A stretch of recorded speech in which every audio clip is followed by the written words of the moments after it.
வணக்கம். இன்றைய பிரதான செய்திகளை வழங்குவதற்காக நான் ஷாலினி மூர்த்தி. விரிவான செய்திகளை பார்ப்பதற்கு முன்னதாக தலைப்புச் செய்திகளை பார்க்கலாம்.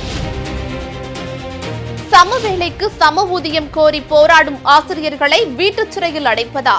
திமுக அரசுக்கு அதிமுக பொதுச் செயலாளர் கடும் கண்டனம். பிரதமர் மோடியின் வருகையை சித்திரை திருவிழா போல கொண்டாடுவோம்.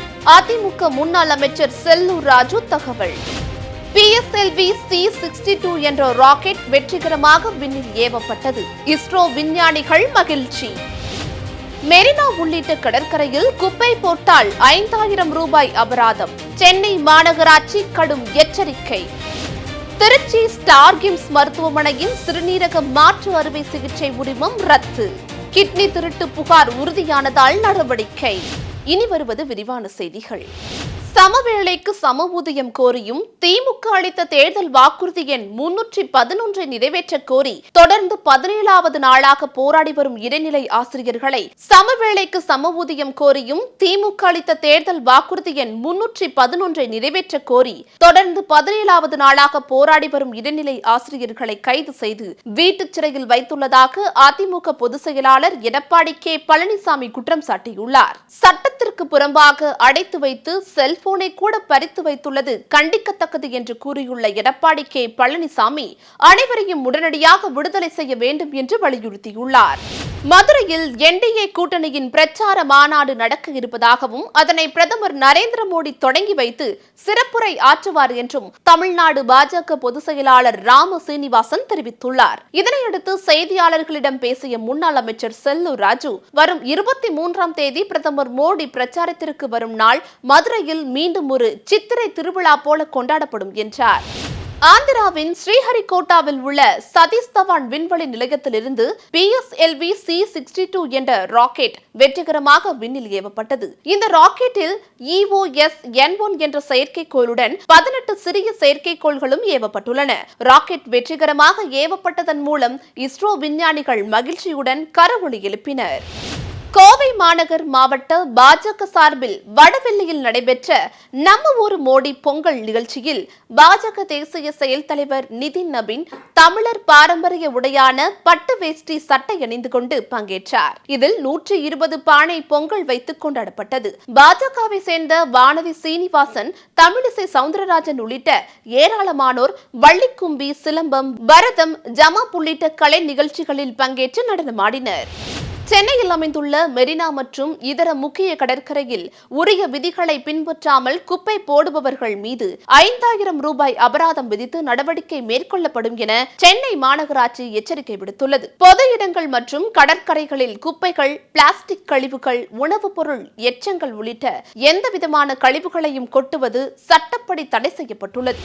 திருச்சி ஸ்டார் கிம்ஸ் மருத்துவமனையின் மருத்துவர்கள் ராஜரத்தினம் மற்றும் ரவீந்தர் பால் சிங் ஆகியோருக்கு கிட்னி திருட்டு தொடர்பு உள்ளது உறுதியானதை அடுத்து மருத்துவமனையின் சிறுநீரக மாற்று அறுவை சிகிச்சை உரிமம் ரத்து செய்யப்பட்டுள்ளது. நாட்டின் பல்வேறு பகுதிகளில் கிட்னி திருட்டில் ஈடுபட்டதாக சந்தேகிக்கப்படும் கும்பலுடன் திருச்சி ஸ்டார் கிம்ஸ் மருத்துவமனையின் இயக்குநரான மருத்துவர் ராஜரத்தினம் மற்றும் டெல்லியில் உள்ள மருத்துவர் ரவீந்தர் பால் சிங் ஆகியோருக்கு தொடர்பு உள்ளது விசாரணையில் உறுதி செய்யப்பட்டுள்ளது.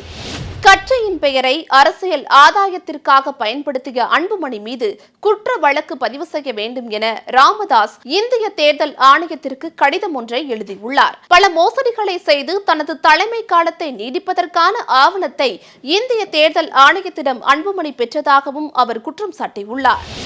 மத்திய பிரதேசத்தில் மாட்டுச்சாணம் மற்றும் சிறுநீரில் இருந்து புற்றுநோய்க்கு மருந்து கண்டுபிடிப்பதாக கூறி 3.5 கோடி ரூபாய் செலவில் நடத்தப்பட்ட ஆய்வில் முறைகேடு நடைபெற்றதாக புகார் எழுந்துள்ளது. கடந்த 2011ஆம் ஆண்டு முதல் 2018ஆம் ஆண்டு வரை மாட்டுச்சாணம் மற்றும் கோமியத்தை 1.92 கோடி ரூபாய்க்கு வாங்கியதாக கணக்கு காட்டியுள்ளனர். மேலும் ஆய்வுக்காக பல்வேறு நகரங்களுக்கு 24 முறை விமான பயணம் மேற்கொண்டதாகவும் பல்கலைக்கழகம் தரப்பில் கூறப்பட்டுள்ளது.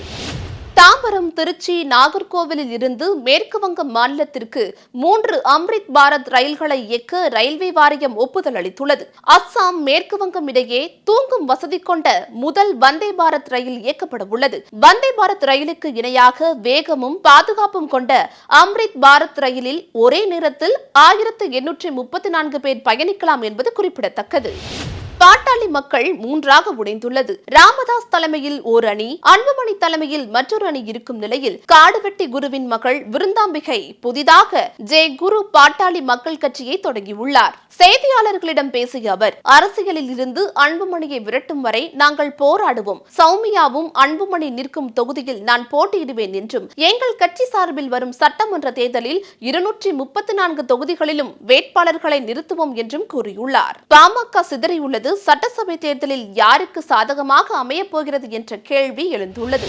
தமிழ்நாட்டில் கடலூர், அரியலூர், தஞ்சாவூர், திருவாரூர், நாகப்பட்டினம், மயிலாடுதுறை, புதுக்கோட்டை மாவட்டங்களில் ஓரிரு இடங்களில் மற்றும் காரைக்கால் பகுதிகளில் கனமழை பெய்ய வாய்ப்புள்ளதாக சென்னை வானிலை ஆய்வு மையம் அறிவித்துள்ளது. மேலும் சென்னை மற்றும் புறநகர் பகுதிகளில் நாளை வானம் பொதுவாக மேகமூட்டத்துடன் காணப்படும். நகரின் ஒரு சில பகுதிகளில் லேசானது முதல் மிதமான மழை பெய்யக்கூடும் எனவும் தெரிவிக்கப்பட்டுள்ளது. இத்துடன் செய்திகள் நிறைவடைகின்றன. அண்மை செய்திகளை உடனுக்குடன் தெரிந்து கொள்ள எப்பொழுதும் BNC டைம்ஸ் சேனலுடன் இணைந்திருங்கள். நன்றி.